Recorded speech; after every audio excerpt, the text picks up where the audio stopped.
নতুন ভিডিও নিয়ে চলে এসেছি আমি তোমাদের কাছে। তোমরা ভাবছো আমি এত ফানটা মেরে সেজে কোথায় যাচ্ছি? খুব লজ্জার সাথে যাচ্ছি উইদাউট ইনভিটেশনে বিয়ে বাড়িতে। বাড়ির লোক তো সবাই আমাকে নিয়ে হাসাহাসি করছে, আর কিভাবে গেলাম আর কেনই বা গেলাম সেটাও আমি তোমাদেরকে বলবো। তো চলো ভিডিওটা শেষ অবধি দেখো, অনেক অনেক অনেক ইন্টারেস্টিং হতে চলেছে। এটা একদমই ঠিক, আমি সকাল থেকে জানতাম না যে আমার বিয়ে বাড়ি, আর যদি আমি জানতাম যে আমার বিয়ে বাড়ির নিমন্ত্রণ আছে আমি আরো সুন্দর করে সাজতাম।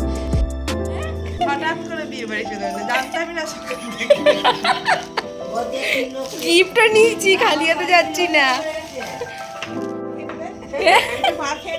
খাবার খাবো না।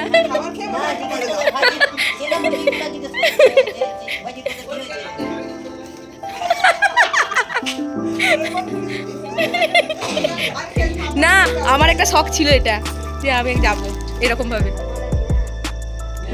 মনের মধ্যে অনেকটা সাহস নিয়ে আমি বিয়ে বাড়িটাতে গেলাম। আমি আশা করছি হয়তো আমায় কেউ কিছু বলবে না, কিন্তু জানি না কি হতে চলেছে আমার সাথে। তো তোমরা ভিডিওটা শেষ অবধি দেখতে থাকো, দেখো কতটা লজ্জিত হলাম, কতটা অপমানিত হলাম, না কতটা আদর পেলাম। ওদের কাছে আমি একটা আনওয়ান্টেড গেস্ট, তো তাও আমি চলে গেলাম। গল্প করতে করতে আমি চলে এসেছি বিয়েবাড়ি গেটের সামনে। এই বিয়েবাড়িটা হচ্ছিল আমাদের বর্ধমানের স্বপ্নদ্বীপ বিয়েবাড়িতে। ভিতরে যেয়ে দেখি বিয়েবাড়িটা একদম চুপচাপ আর নির্ঝুম, কোনো গান হচ্ছে না, কোনো ব্যান্ড পার্টি নেই, কিচ্ছু নাই। তো মনের মধ্যে আরও বেশি ভয় জাগলো যে গেস্ট হয়তো কম। যেহেতু আমি নিমন্ত্রিতদের মধ্যে নাই, সেই জন্য আমার ভীষণ মনের দিক দিয়ে নার্ভাস হচ্ছিলো। তাই মনে মনে প্ল্যান করলাম বউকে আগে গিফটটা দিয়ে সোজা মেন কোর্সে ঢুকবো। স্টল বসেছিল অনেক কিছু, আমি তাকিয়ে দেখারও সময় পাইনি। পান, আইসক্রিম অনেক কিছু স্টল বসেছিল, সেখানে আমরা দাঁড়াইনি। দেখতেই পাচ্ছ বউকে আশীর্বাদ করছে বউয়ের শ্বশুর। তো এখানে আমরা গিফটটা দিয়ে দিলাম, দিয়ে সোজা চলে গেলাম খাবারের জায়গায়। খাবারের টেবিলে বসার পর হয়েছে একটা অস্বাভাবিক ব্যাপার। মানে যারা রক্ষণাবেক্ষণে থাকে, বাড়ির মামা কাকা জ্যাঠারা, তারা সব দেখছে গেস্টদেরকে ঠিকঠাক করে খাওয়াচ্ছে না। তো হঠাৎ করে একজন আমার কাছে এগিয়ে এসছে। তখন তো আমার মনের ভিতরে ভীষণ ভয় একটা কাজ করছে, ভীষণ ভয় ক্যারি করছে। তো আমি ভয় পাচ্ছি যে আমাকে আদৌ তো চেনে না, কি বলবে না বলবে। তো উনি আমার সামনে এসে বললো, এই বাবা প্লেটে কচুরি নাই কেন, তাড়াতাড়ি 2টো কচুরি দাও। দিয়ে আমি বললাম যে না আমি এত খেতে পারবো না। বলছে না খেতেই হবে, আমাদের প্লেট সিস্টেম, আপনারা না খেলে আমাদের লস। দিয়ে জোর করে আমাকে আবার একটা কচুরি দিল। তখন আমার মনের মধ্যে অনেকটা সাহস এলো। যখন আমি ক্লাস 8-9-এ পড়তাম, অনেক বন্ধু বান্ধবীর মুখে শুনেছি যে বিনা ইনভিটেশনে বিয়ে বাড়িতে যেতে, আবার ওরা প্ল্যান করে যেত। তো আমি বাবা আমার কাছে একবার আবদার করেছিলাম আমাকে ছাড়ার জন্য, কিন্তু আমাকে ছাড়েনি। তো সেই যে ইচ্ছাটা, ওটা মনের মধ্যে কিন্তু আমার রয়েই গেছিলো যে কোনোদিন যদি সুযোগ পাই আমি অবশ্যই একবার যাব। এতদিন ধরে আমি যত নিমন্ত্রিত বাড়িতে খেতে গেছি, তার থেকে সবার থেকে বেশি আনন্দ আমার এই বিয়ে বাড়িটাতে হয়েছে খেতে। যে মানে বিনা ইনভিটেশনে বিয়ে বাড়িতে যে কতটা আনন্দ হয়েছিল আমার বন্ধুদের, সেটা আমি এই বুড়ো বয়সে এসে বুঝতে পারলাম। তো প্রথমেই আমাদের দিয়েছিল পনির পাসিন্দা, তারপর হয়েছে মটরশুঁটির কচুরি, তারপর চানা মশলা, তারপরে ভাত, রুই পোস্ত, ফ্রাইড রাইস, এরপর সে গেছিলো খাসির মাংস। আমি যেহেতু মাটন খাই না, তাই আমার জন্য চিলি চিকেন। তো খাবার দাবার অসাধারণ ছিল। তারপর ফ্রুট চাটনি, একটা মিক্সড ফ্রুটের চাটনি ছিল, তারপর পাঁপড়, তারপর রাজভোগ, তারপর ছিল লড। তো প্রত্যেকটা খাবার অসাধারণ ছিল।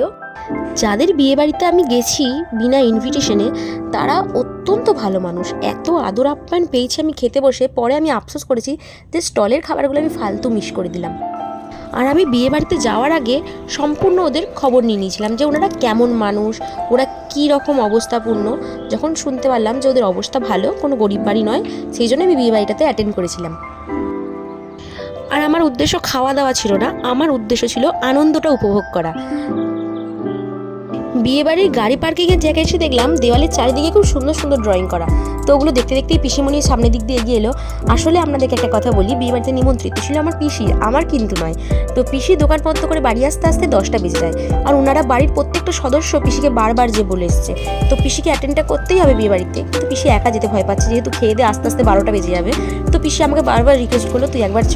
আমি ভীষণ লজ্জা পাচ্ছিলাম, আমি বলছিলাম না যাবো না। পিসি বললো তুই চ, আগেই আমি যে তোর সাথে ওদের পরিচয় করাবো। তো বাড়ির লোক কাউকে খুঁজে পায়নি বলে পরিচয় করানো হয়নি। তো খেয়ে দিয়ে বেরিয়ে আসার সময় সবার সাথে পরিচয় হয়েছে, সবাই খুব ভালো মানুষ।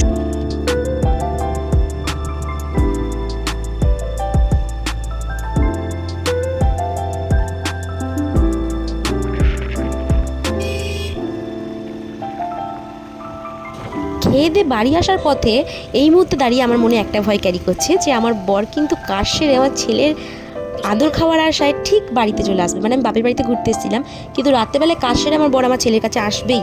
তো আমার বর কি রিয়াকশন দেবে যে আমি উইদাউট ইনভিটেশনে কেন গেছি, যদি বকে বা আমাকে নিয়ে হাসে ঠাট্টা করে, এটাই আমার মনে ভয়কারী করছিল। তো আমি চলো গল্প করতে করতে চলে এসেছি বাড়ির সামনে। তো বাড়িতে যে আমি তোমাদেরকে আমার বরের রিয়াকশনটা দেখাবো।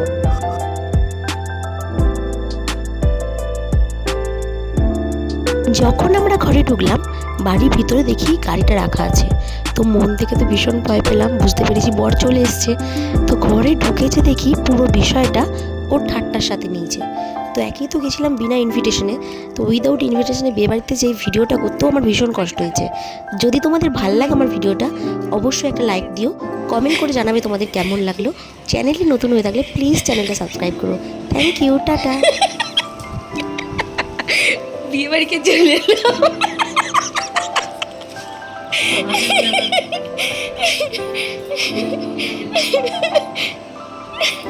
এত সুন্দর একটা মেনু কার্ড দিয়েছে না, আনতে ভুলে গেছি। টবের মধ্যে গাছ, মেলাতে গুলো দেখি ভুলে গেলাম।